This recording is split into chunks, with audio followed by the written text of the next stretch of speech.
Yun lang, ito yung offline ano, offline na Oracle, yung sa ano, command prompt.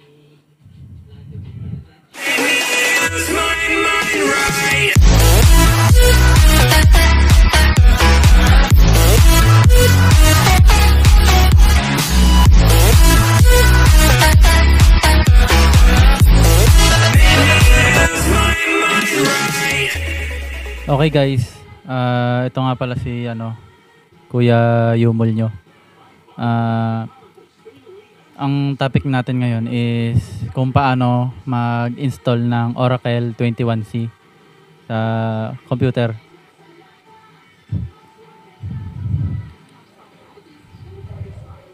Dito ko nilagay yung sa akin. Ito yung file. Tapos, kailangan natin gumawa ng folder. Pangalanan ng Oracle Home. Tapos, dito natin i-extract. Na-extract ko na kasi. Yan, na-extract ko na. Yan lang naman yung laman. Tapos, ang hahanapin nyo, itong setup, exe.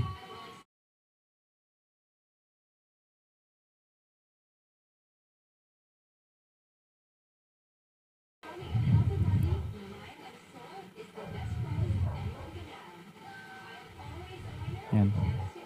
Inan-install ko yung akin para may video tayo kasi yung una ko install walang video. Ito may video na para may mapasa ako sa inyo na guide. This password will be used for sys o kaya system and PB admin accounts. Ito yung username na gagamitin natin. System, sys o kaya PB admin, PDB admin account. Yung username huwag nyo kakalimutan, isusulat nyo sa notebook.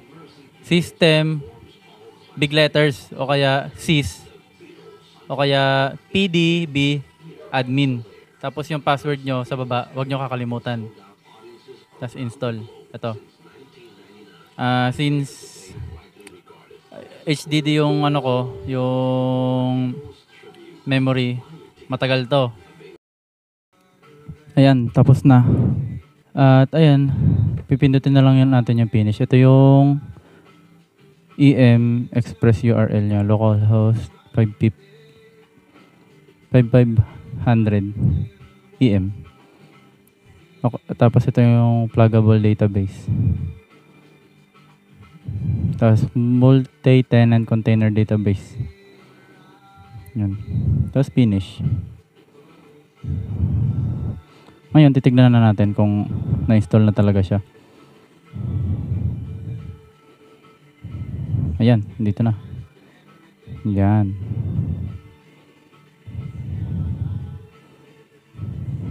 Tapos open na natin tong command prompt.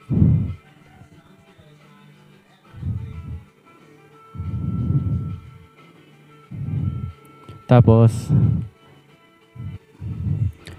type natin SQL plus.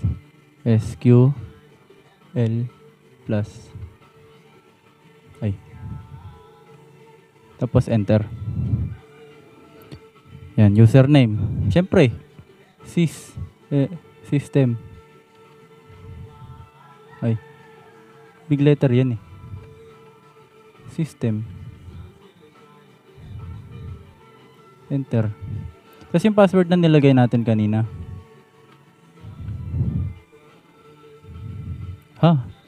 Error. Naka-ano ko. Naka-caps lock. Sorry. Ulit. System. Tapos, enter. Password. Yan. Diba? Nalagin na tayo. Yan lang. Ito yung offline na